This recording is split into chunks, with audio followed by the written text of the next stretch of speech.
All right, SNL, after a big Texans win, not the most impressive offensive performance, but the defense was dominant. They were fantastic in this one. They helped the Texans get to the 20-12 victory. Landry, Locker from the locker room, Cody Stoots channel, Houston football.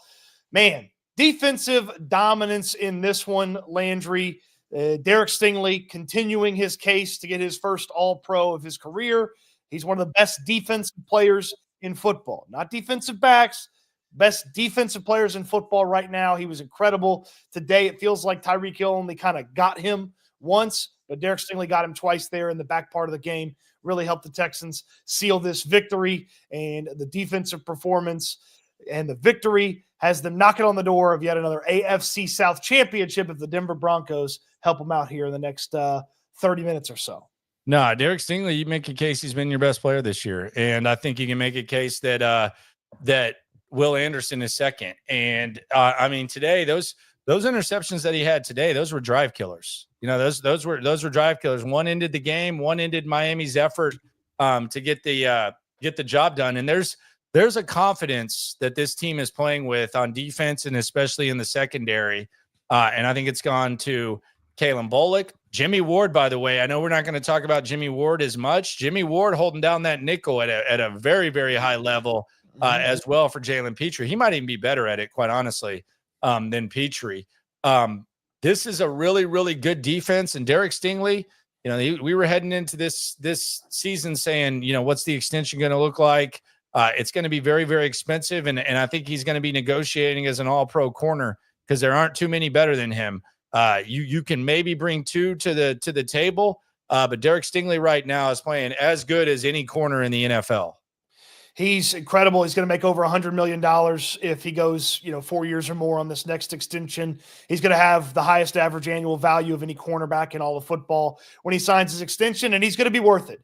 The knock on Derek Stingley was not he wasn't going to be any good or you had questions about how good he was going to be. The knock was, can he stay on the field? And I know you've talked about it, and I know I've talked about it, and we've said it before. Derek Stingley playing all the games this season, Derek Stingley is going to be an all-pro, and that's what he's on pace for. And he finishes this thing healthy and strong, and he's going to be an all-pro right there with Pat Surtain there at the cornerback spot. And they're the two of the best that are doing it right now. Surtain's incredible for Denver, and Derek Stingley's awesome for this Texans team. Landry, this defense is elite. And I'm not breaking any news when I tell people that, but every single piece of it has something that they can point to and be very, very happy with coming out of this one. Obviously, the secondary is the story in this one with Calen Bullock, the interception to steal them 3 points there at the end of the first half. He also had another one on what he said was the exact same look that the Dolphins gave them, the exact same kind of coverage the Texans called the first time where he batted the ball away, trying to get the ball over the middle to Tyreek Hill. Stingley's incredible. Lassiter had his moments from a tackling standpoint. Stingley sticks his nose in there. You talked about Jimmy Ward. And obviously the ends at the defensive line are fantastic. Danielle Hunter, Will Anderson, sack and a half for Hunter, sack for Anderson. They're one of the most incredible pass rush duos in all of football. And then the linebackers played really well. Noah Alshire and a returning Christian Harris, and Christian Harris was third in the team in tackles. Henry To'o playing Azeez Al-Shire's role. He was first in the team in tackles, had the green dot on his helmet, was kind of directing traffic and organizing everything. Just every single level, and we didn't even mention the defensive tackles, slowing down whatever Miami's rushing attack was today. Every single level of this defense has something to be extremely proud of coming out of this one, and they're in every game that this defense is having a good day. I don't care who the opponent is. This defense, when they're on, they're in every game. As bad as this offense has looked at times, they're in every game in this one because this defense possesses that type of ability. Yeah, and I think the thing is, someone asked, can this defense carry them to, a Super Bowl or a conference championship game? And my answer to that is, would I bet on the Texans win the Super Bowl? No, but this is a championship caliber defense. Yep. Period, point blank, end of story. And it's only going to get better once Azeez gets back, once Christian Harris gets his legs under him. It's a championship caliber defense. What do you need to be an elite defense? You need to be well coached. They got one of the best in the game in D'Amico Ryans, although the offense is You got to have good corners. They got perhaps one of the best duos. You have to have ball hawks. Calen Bullock is that. And you have to have good linebackers, and they have that. And I don't know if this is, a defense that can just carry you like that, but they are good enough. Now, hopefully the offense is able to take advantage of the opportunities they get, which they were today. But you don't want to ask them to do too much. But today they did enough, and the offense did enough. Well, the offense, they had one drive where they actually drove it down the field themselves, and it ended in a putrid 3rd and 2 call by Bobby Slowick to decide to throw the football to Joe Mixon on a wheel route down the sideline. And when they should have, probably gone for it, if that's the play call on 3rd down, they kick a field goal, they get 3 yards. Everything else was defense or special teams helped. They got the Will Anderson sack, set him up on the short field. They got the Daria Gumbawale fake punt that set him up on the short field. They did not drive down and have any touchdown success themselves. They needed help on all their touchdown drives, and the only real fully put together drive they had was that first one, and it ended up in a disappointing decision on 3rd down, and ended up with a field goal coming out of that one, which has kind of been the tune for this Texans team. And this is what they are. This is not what we thought this team was going to be coming in the season. They're a team where the defense, if they're having a great day, the Texans are in it. Doesn't matter how poorly the offense is playing, because the defense can sort of set them up and help them.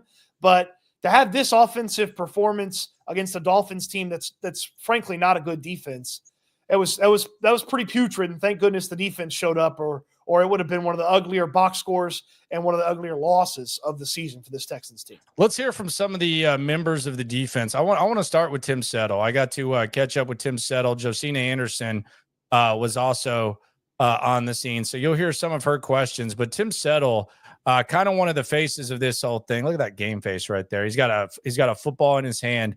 If you're a Texans fan and you've been one of those people who said, man, this team isn't nasty enough, they're just not nasty. How many times have you heard that whenever the Texans are sure they don't have any dogs, or there's not nasty? This is years before right now. But just listen to Tim Settle, everything he has to say about the defense. We appreciate y'all for joining us. We're live on SNL, the new channel. Be sure to subscribe. We're almost a couple of thousand deep in less than a week, and the podcast continues. We got you covered. Take it away, Timmy. Little chippy out there today. What was it like getting back, and why did it get so heated out there? They was mad. What Ramsey said, ask them. I don't know. I don't know why everybody want to try us, but it's not going to end your way that you want to try. But, I mean, that's part of the football game. It's a physical game. Sometimes people take it personal. I don't know why, but don't get bully balled. D'Amico said he wanted to lean on the strengths of the team. What do you think is the strength of this defense and this team overall? It starts with the D-line. I feel like, and then it just layers after that. From each level, it starts D-line, linebackers, corners. I feel like at times of the night, when we weren't there, they were there, and when they weren't there, we were there. So I mean, it goes hand in hand. That's how football operates when your team's hitting on good cylinders. Why do you feel like they were trying you? You said they shouldn't try. Why do you feel like they were trying you? I feel like everybody knows that we're the best D-line in the league, and I feel like they try to get their point across and try to take us out of the game or try to throw us off mentally, and it doesn't work. But that's what happens when you're the top unit in the league. What was the mentality with Azeez Al-Shaair out, and then obviously losing Jalen Petrie, but still coming out there and feeling like y'all had that juice, that cohesiveness out there on the field? Just stay together as one. Everybody that's out there deserves to be out there, belongs to be out there, and when your name's called, you step up. That's what Coach preaches, and that's what we go by. What was your reaction to the hit on Grant DuBose out there when everyone was just out on the field for a long period of time, especially on the heels of the hit that your teammate had that led to a 3-game suspension? We just want to play ball, man. We swarm, we get into the ball. Nobody's intentional. We just want to make plays. If you can't see that, then that's y'all. But we're not an intentional team. We just want to make plays, get the offense back on the field, and win. Are you concerned about any sort of discipline on? No. We don't have no intentional players. Nobody tries to hurt anybody. We just playing ball. If anybody got a comment about that, yeah, y'all weird. Okay. Okay, and what about the history that the team also made today as far as just having the head coach and the quarterback be on the team, same team that takes the team to the division twice back-to-back? It's an honor, I feel like stuff like that happened for a reason. You can't determine the future, but the past obviously comes up, and it's honorable to have stuff like that. It's we got way more stuff to achieve throughout this season. Was it a new energy? I mean, was it a different energy? Because I don't know, you guys are trying to get back-to-back wins, I think, for the first time since week 6 or something like that, and just trying to get on that consistent track. But it felt like it was a juice from beginning to end today. This one game, one play at a time, one quarter at a time, one half at a time. You can't win a game in one play. So I emphasize just staying consistent and staying together. And I feel like we did good with that, and then we're just going to continue to grow on that. You going to hold this ball on that? Hey. I think I'm a running back. Okay. Thank you. Tim, how are you guys able to get to the spot as much as you were today? Well, he's small. Just getting in his face, pushing the pocket. You could tell he's startled by a pocket collapse in his face. And, once his first read was taken away, he kind of gets a little hesitant, and we felt that and we try to just capitalize off that. Was there kind of a feeling with those interceptions? You're like, yeah, that's us. We did that. I would say that, but I feel like that's more of when we're not hitting, our other units are hitting, and that's a part of good defenses, and we gotta just go. You never know how the play ends, but on the back end, if they doing their thing to elite level, it pays off. It don't matter if it's us or them. You've been talking about it all year. Like it's kind of been a pattern since you've been here and we've covered you. Like lack of respect, I would say, or sleeping on. At the beginning of the year, it's like just wait till y'all see me play, and then now you're talking about the best D line. Is it going to be cool to get to kind of measure yourself in the next few days against Kansas City and Baltimore? Kansas City and Baltimore know what I do. They know what I bring, and there's nothing's going to change. I got a sack on Lamar. I've been in Pat's face. I don't care. I don't care who they got blocking. I don't care who's out. I don't care who's in. I got to deal with me. That's just what it is. If you don't respect me, I'm gonna make you earn it. I'm gonna make you respect me. He's backing it up though, man. I mean, that's the whole point. My man is backing it up. I freaking love Tim Settle. I love his mentality, and I feel like this defensive line room, they almost need someone with Settle's personality, because Danielle Hunter and Will Anderson are very business. They're not going to say, hey, we're kicking ass. Hey, we're awesome. Neither is Mario Edwards or Foley Fatukasi or, I don't even know if Barnett can talk. We've never heard from him. I don't think he can. Those guys aren't going to tell you we're badasses. No. So you almost need the guy like Tim Settle. They're going to show you. They're going to show you. They're going to show you, and then Tim Settle's going to remind you. Okay, they're going to show you, and then Tim Settle's going to remind you with the words. Show you. That's important. And show you is important. He's not Lonnie Johnson. He had a couple of really nice, I think, tackles for loss.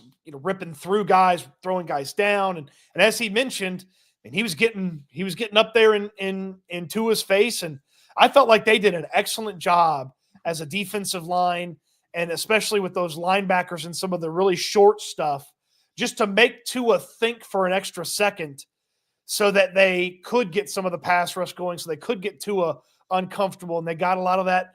They got a lot of that heat up the middle a couple different times. So, and Settle's a part of that. And, at Fatukasi and Edwards early on, Fatukasi's out, boom, a little bit more Tim Settle. He's ready. He's ready for that opportunity. Man, what a find he's been. We had Miami Dolphins media checking to see when Tim Settle's a free agent because they wanted the Dolphins to sign him, which, by the way, he signed to the Texans next year. So 2 years 6. Yeah, we talked about the Jonnu Smith 2 for 8. I mean, you got Tim Settle 2 for 6, and I mean, it's just it was almost a joke earlier in the year, and I've told him this. Like, this is not like anything like talking. Like, it was almost like, first couple, y'all are going to talk to me after I play again. We're like, okay, buddy. Yeah, all right, dude.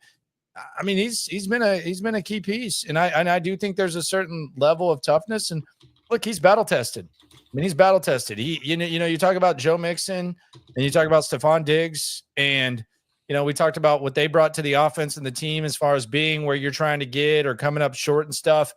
Tim Settle's kind of that for the defense too. So we'll see how that goes. Same thing with Aziz when he comes back. That as well. There's a certain level of toughness and nastiness with this team, and I thought they leaned on their strength today, which was the defense. It is the locker room, it's SNL. Landry, Locker, and Cody Stoots. Natural reset there. I love settle. I love y'all weird.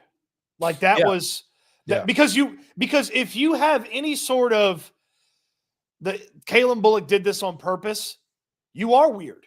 You are looking for something that's not there. Because that hit that Calen Bullock delivered, that was not a dirty hit. That was not the intention of the hit.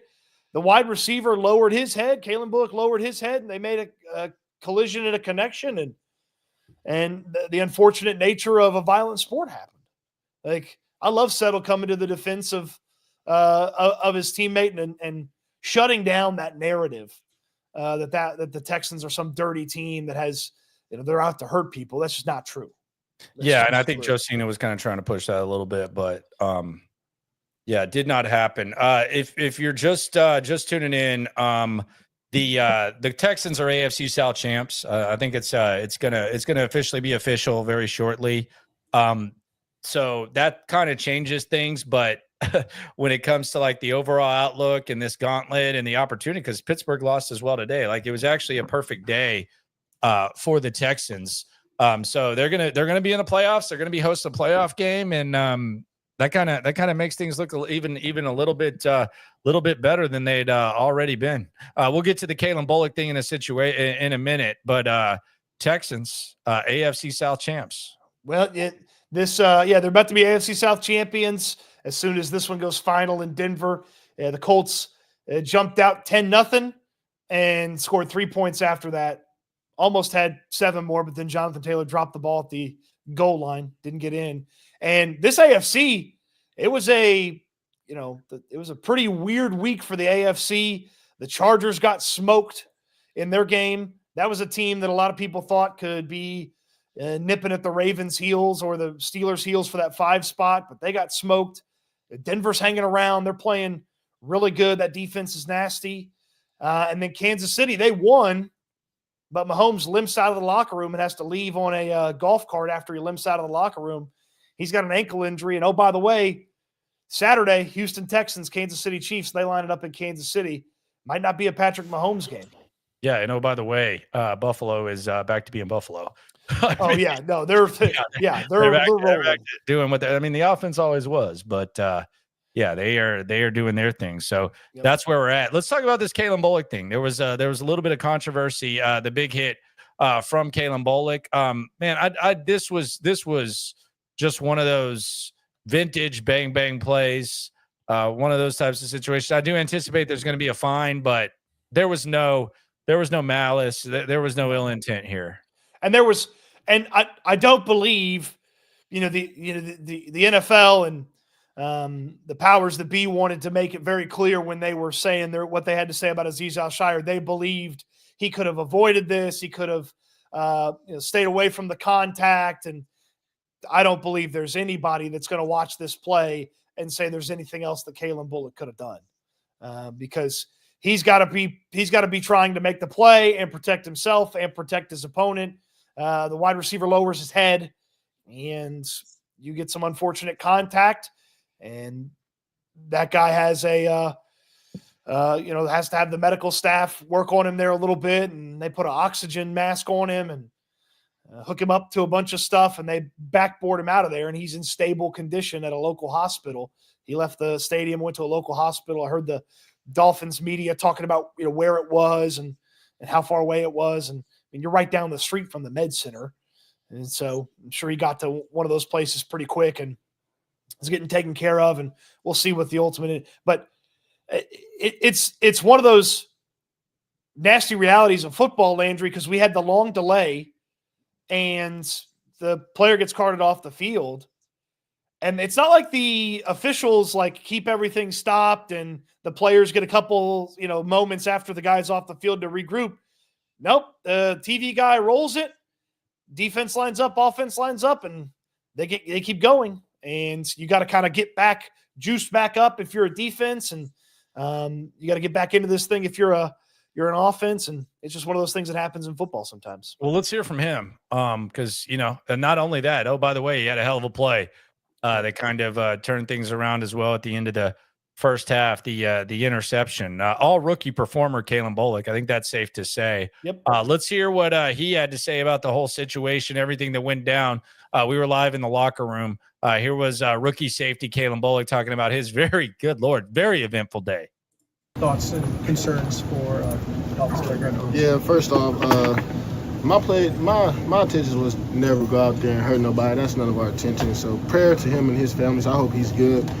And I just was seeing a ball and I was just breaking on the ball, and then it just happened to be one of those type of plays. Are you concerned about any discipline just based off of the results of the play? No, not really. I mean, like I said, my intention was never to just go out there and just try to completely take somebody out the game and hurt somebody. So, not really. From a defensive perspective, can you just describe perhaps the difficulty it is to do the type of move or football move that you're trying to do when a player is sliding, changing angles, especially in light of what happened with your teammate Aziz, and just describe it from the perspective of the defensive player when you're trying to make those hits in real time. I mean, it's very difficult for a defensive player because we trying to think about protecting them, but we also got to protect ourselves too. At the end of the day, they can hit us wrong, and so. Like you said, angles, you thinking too much, you trying to protect everybody on the field, but sometimes it doesn't happen like that. At the end of the day, it's still a violent game. Calen, could you kind of take us through your big interception return? How similar was it to the play where you almost got the pick at almost the same part of the field? It was the exact same play, the exact same defense call for me. First time, I didn't think I was going to get to it the first time, so I kind of batted it down. And the second time, I knew I had to get it that time. Calen, as you said, it is a violent game. How did you go back into football mode after everyone praised for him and he's carted off it? I had to lock back in. I did my prayers for him also, but at the end of the day, I still had a game to go out there and play, and I deal with it after the game. Calen, condition, they say. How for you guys to know that he's in the hospital and apparently going to be okay? How much does that put you guys? Say he's going to be okay? They say he's in stable condition. That's a good start right there. I'm happy for him. Like I said, I was praying that he would be okay, and so I wasn't trying to go out there and hurt nobody. Calen, D'Amico said that coming into this game that you all had to make sure that your eye discipline was on point. How much of that was that today when you all was able to make those, not only your interceptions, but Derek Stingley's too as well? It was a big part of both our all-pro stings, shout out all-pro. Yeah. But it was a big part, like we was preaching out the whole week, eye discipline, because we know them boys moving. Yeah. The receivers is moving off there. So on the back end, we got to have great eye discipline. When I asked Derek about you, he calls you Hall of Fame. Do you have a nickname for him? And just what do you think? All-pro sting. I've been calling him that since camp. Yeah. And I think he gonna go get it. And then what did you think of his day overall? Just the two big interceptions the way he had today. Sting, all-pro Sting. Like he's the best at it. He's the best at what he do. I feel like. Obviously, there's a lot of jubilation in this locker room, but are you concerned, from the perspective of people outside of Houston, the greater NFL fan base, of any narrative being attached to the way that the players play defense in this locker room, just in light of everything that's happened in the last few weeks? No, I'm not concerned. We try not to focus on the outside noise. Like we know like what happened with disease and just today. So we, like I said, we wasn't trying to go out there and put targets on people and take people out the game. That's, like I said, that's never our intentions. Can you talk about, D'Amico said this week the key was to finish, that you guys were able to, especially in the red zone, go out and finish? Sorry. But yeah, that's a big part of the game. Like we always preach, second half we got to finish. That was key. That was one of our keys to victory, playing discipline for 4 quarters, because the second half we were struggling a little bit. So we was preaching that the whole week and trying to get it right. Finish they did. They certainly finished. Yeah, that's the division's a wrap. Anthony Richardson, incomplete pass. Denver's in victory formation, so that is a wrap. That thing is donezo. And the Texans are going to be AFC South champs. So there you go. Right off the top from the bye. No sweat, no nothing. The Texans are AFC South champions, and that will change a lot down the stretch.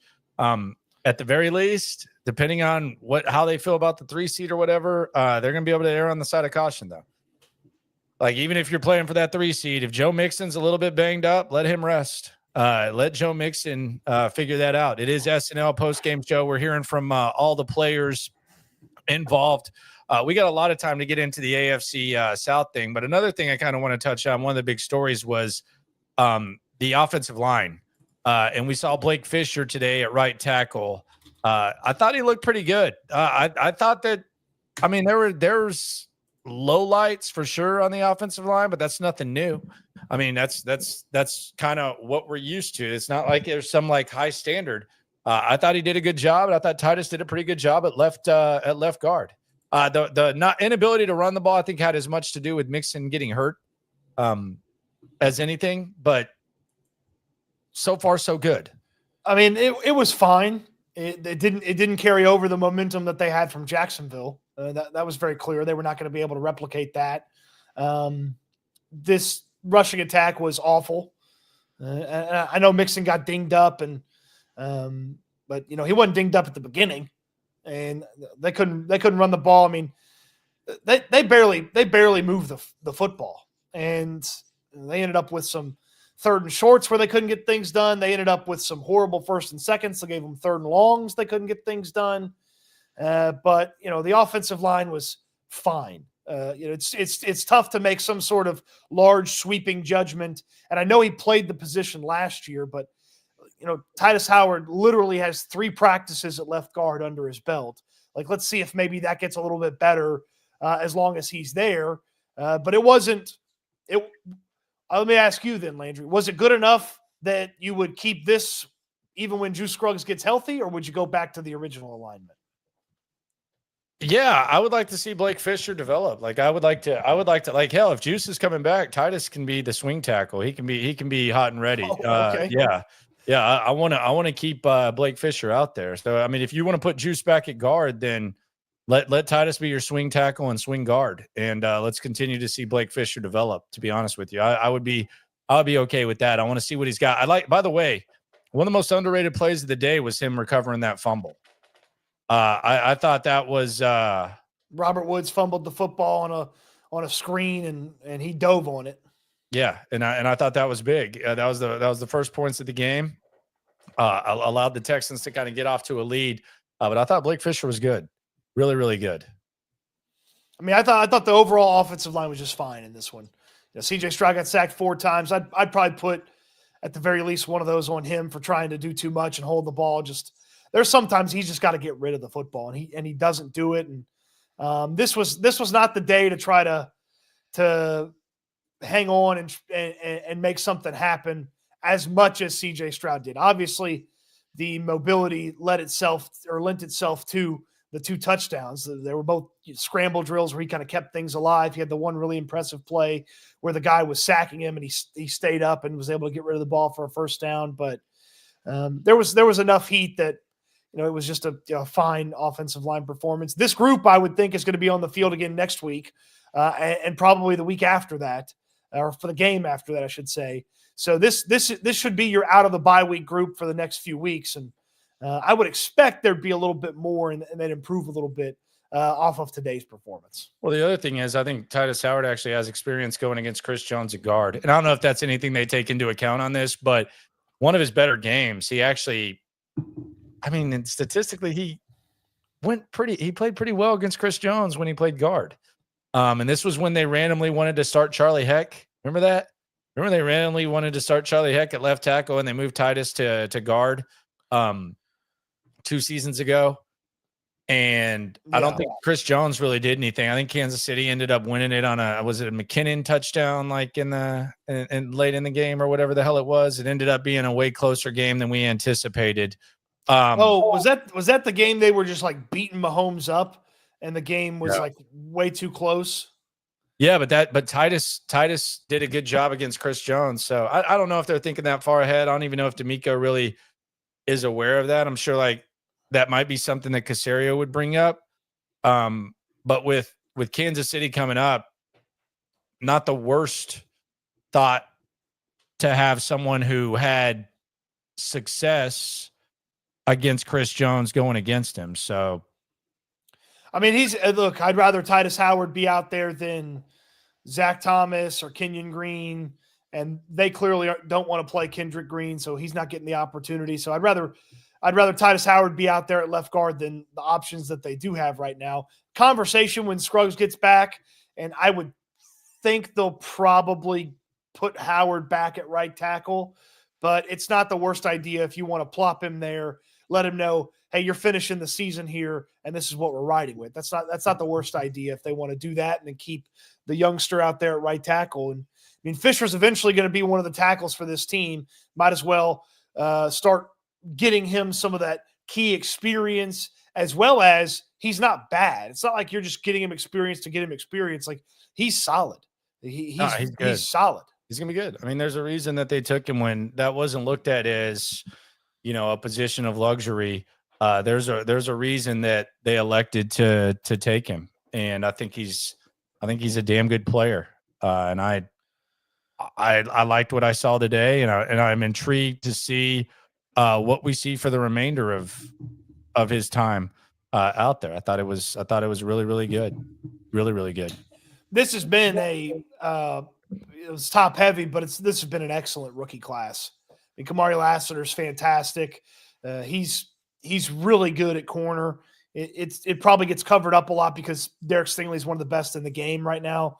But Kamari Lassiter is really good. And you look at some of the stats, and when teams do challenge him and throw at him, he's been excellent. Calen Bullock obviously is awesome. We've talked about him and some of the impressive stuff that he's been able to put together. And now you're going to get a chance to put Fischer on the field and give him an opportunity to showcase what he's about. And a lot of those tackles that went right after him that many people believed were as good or better than him, they have not done very well. He's had better results than a lot of those guys. And I thought that was the encouraging thing about the whole pick. Going back to it was, and guys, we're going to talk about the division. Like, trust me, SNL 9:00 tomorrow. That's going to be a big picture division thing. We're focusing on the game. We're hearing from the players. We appreciate you for coming through as well, straight from the stadium. I know it was a very stressful process for Cody to get the writing done on the greatness that is HOU football. And hell, I've been yapping for an hour 10, and now here we are. So there's a lot of moving parts, but. Quick sidebar for you. It was added even more stressful because I had to save a guy's life leaving the stadium. What do you mean? He was passed out on the sidewalk, out cold. And I had to wait until somebody was like, "Oh, there he is." And I was like, "What do you mean there he is?" And this lady came over, and I had to pick this guy up. I nearly broke my back. I had to pick this guy up, put him in his car. Oh, wow. He was out. He'd had way too much fun. He must have known the AFC South was coming. Wait, we won? Huh? Boy, he gonna wake up tomorrow in a whole new world. Wait, what? No whole way. New world. Wow. Really? Stingley, huh? But to go back to the Blake Fischer point, I thought that was one of the more encouraging things. Well, discouraging depending on how you trust the evaluation of offensive linemen. But I thought it was encouraging that when they took him, it wasn't like because with Lassiter, I don't know if they would have taken Lassiter like had Dejeen, had Kool-Aid McKinstry, had all those corners been there. Right. I don't know whether they do that, quite honestly. I don't know. Maybe it's possible. I mean, they like his makeup and stuff, so possibly. But we don't know. We'll never know. But with Fischer, it was before the tackles went. So it was like you had your pick of all of them, and they really liked him. You already have a lot invested in the offensive lineman, and I'm glad to see him out there, man. I hope he's a starter for the remainder of his rookie. I want Blake Fischer out there as much as possible. And take this for what it's worth for like kind of how they evaluate Calen Bullock and where they kind of thought he could be too. If you remember, Caserio just sort of slid it in when he was talking about Fischer and Bullock about both those selections. They considered taking Bullock with the pick that they used on Fischer. And then they ultimately went with Fischer. And so then I think you've been the one to point this out. Rarely are they as excited for a draft pick as when Bullock was there for them again in the third round. No, that was the most excited I've seen that war room. Yeah. And so they've done an excellent job. Fischer was very ready for the moment today. He was kind of coy, explaining like when he knew he was going to get the opportunity. He protected the team. He's like, "Oh, they told me at walkthrough Saturday." Yeah, okay, pal.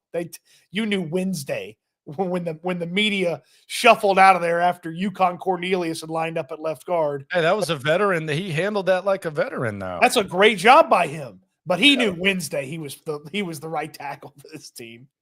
Well, let's hear from the man himself. Let's hear what he had to say about it. Here was Blake Fischer. You see all the looks and stuff that they give us in practice throughout the week, so you're kind of prepared off of certain things where certain people are on the field. So you kind of just key yourself in before the play to like what's going on, what have we seen in practice this week, and then you just kind of go from there. And then if there's any mishaps or miscues, and you just one play at a time, and you move on to the next, and then you get back to the sideline, as he said, and just kind of talk through. How do you feel like you guys did today, practicing CJ and just doing your job? I feel like we had a solid game. I don't remember everything top to bottom. I was just trying to do my job for the guys out there that I'm playing next to. They trust me, so I was just trying to make sure that I'm doing my piece. Obviously there's a couple sacks there. We obviously want to correct that and fix those. But other than that, I feel like we had a solid day. How does that part feel that they do trust you? And these are the games that count. Yeah. I think it's just a test to just the work I put in practice. Going up against Daniil, Will, all the other guys that we have along the D line. Just the work that we put in. I think it's just the consistency. That's one of the biggest things for me that I've been trying to work on, is just my consistency. I feel like I'm a talented player, and it's just trying to put it all together. Like, how do you feel now? You are like being on that island now, because you didn't really get a lot of help. You pretty well left you one-on-one today with them, just with all of. How do you feel overall? Without getting a lot of help, getting chipped and everything. Yeah, I felt good. Like I said, it's just consistency. Just doing your job, doing your thing. It comes with it. No help, being out on an island by yourself. You're a tackle in the NFL. That's what your job is. That's what they expect you to do. So, I think that's about it. Blake Fischer for you. Blake Fischer, rookie, but he approaches things like a veteran. He protected the team by saying he learned and walked through that he was going to be the starter, and he does not give you a lot. He's not going to go super detailed into it, but hey, when you have a solid performance, you don't have to go super detailed into it. Definitely don't. Let's hear from Lassiter in a sec. But the other thing here is I think it's going to be interesting to see how D'Amico kind of plays this whole division thing and how he handles it, and how that changes the way that maybe the roster management, et cetera, and how much he really embraces it. Is a 3 seed, all that. But I want to hear from Lassiter. Lassiter, dog, literally and figuratively. It was quite funny too, because Lassiter and Bullock are right next to each other in the locker room. Bullock's talking, and you can hear Lassiter when we played the Bullock clip. He's like kind of like, had some like interjections and some add-ins there, and was saying, "Yep, And Bullock's done, and everybody just turns their cameras to Lassiter. He's like, "You want to talk to me?" Like, "Yeah, we want to talk to you. You're staying around. Man. You stuck around." So here was Kamari Lassiter on the big day for the defensive backfield. The job the defense did. 2-4, 2-1. That's all I got to say. There's nothing else to say. 2-4, 2-1. And the rest of the guys on the defense, we all some members. We go out there, we play hard, we play physical, we play for each other, we play fast. How good is Sting? He's the biggest. Literally, he's the biggest. Best player I've seen in a long, long time. All pro center. What have you learned from Sting over the course of this season? I would say Sting don't talk to too many people. I get to talk to him a good bit. And it's just like he just be giving me little nuggets, like stuff that he learned over the years, and just giving me games. So I just be trying to soak it up. And I'm a savage too, so I go out there and play. And whenever he make a play, it turn me up. And whenever I make a play, it turn him up. We just feed off each other. Kamari, how much credit do you give to the front for kind of pushing Tua off the spot, setting you guys up to be able to intercept those footballs? Man, that front, they some savages. That whole front seven, backers included, they all some savages, man. I know on the back end, like, man, I know if I just do my job, or if I just, disrupt the timing a little bit, somebody will go get that quarterback. So it gives us a lot of confidence, Kamari, when you came into this team being drafted, did you expect your rookie year to go the way that it's going now, especially with playing on the top 5 defense like this? Man, I would say, I prayed for this since I was 5 years old. So, it's all just coming to fruition. I would say, growing up, there was a lot of stuff that, you had to go through to get to this point. But I would say, we worked for this, and I was just living out our dreams. What does it mean to you knowing that Coach DeMeco Ryan said that you and Calen were the missing pieces to take this defense to the next level? It means a lot. That's boss man. That's a head coach. And just for him to, kind of say that, it means a lot. It's a credit to, our work and, how, we come in every day and just put our head down and go to work. And that's what we're going to continue to do. Kamari, has it kind of hit you yet that you're only a couple scenarios away from potentially clinching a playoff spot? Man, I've been in my own world so much that I haven't even thought about it. But, that's the goal. We want to go in the playoffs. That's the goal. And then we want to go super far in the playoffs. We want to, More the way this defense is working with pass rush and the pass coverage complementing each other. Is this kind of the way you draw it up and you hope for it? Man, I think, X's and O's are cool, but you got to go out there and execute and play. So, just knowing that I got some members right beside me, 10 other members that's ready to go at any moment, I got to go. We got to go crazy. Having Christian Harris back, does that give you guys a boost to have his speed in the defense? Christian? Man, C. Harris is one of the ones. Great to have him back, man. He's so fast, physical, and then he's a good leader as well. So, just having him out there, knowing that he's out there flying around somewhere, it helps me. All right, there you go. Kamari Lassiter. Well, he talked about Christian Harris there, that they certainly didn't ease Christian Harris into this thing. They threw him. He was right out there from the jump. Yeah, they threw him right out there. He started on defense, on first defensive snap out there, and he was flying around and third on the team in tackles in this matchup, and they did not ease him in. DeMeco Ryans couldn't help himself putting that level of athlete at linebacker on the field. He just couldn't help himself. No, he couldn't, and I can't blame him. I'm excited to see what it looks like once they get full strength. So that's what the players that you might not hear from as much had to say on the in the post-game show. We already heard from CJ and we heard from DeMeco in the locker room post-game show. We're going to have a lot more unique content like this for y'all. This is the first time that we've gone live during a post-game show. There were a lot of moving parts, but it's just the beginning, and this is the first week of the channel, and we appreciate y'all for rolling through, for joining us on this. Texans AFC South champs. The picture is clear. Like, the complete disaster has been avoided. The improvements that they set out to say that they wanted to make, so far so good when it comes to the bye week, as far as red zone, taking advantage of red zone opportunities. Outside of the you could nitpick the final one of the second half, but you had 12 seconds. You're at the 5. It's kind of like one of those awkward situations.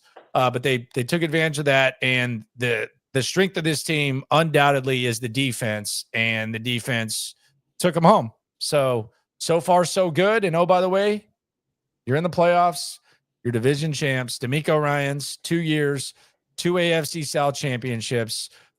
It's not something that you hang your hat on. It's not the ultimate goal, but you feel good when you win your division, especially when it's easy. He's just the 6th coach since 2000 to win the division in each of his first 2 seasons. The Texans tweeting that one out recently. So there you go. So good stuff. Good stuff. There you go.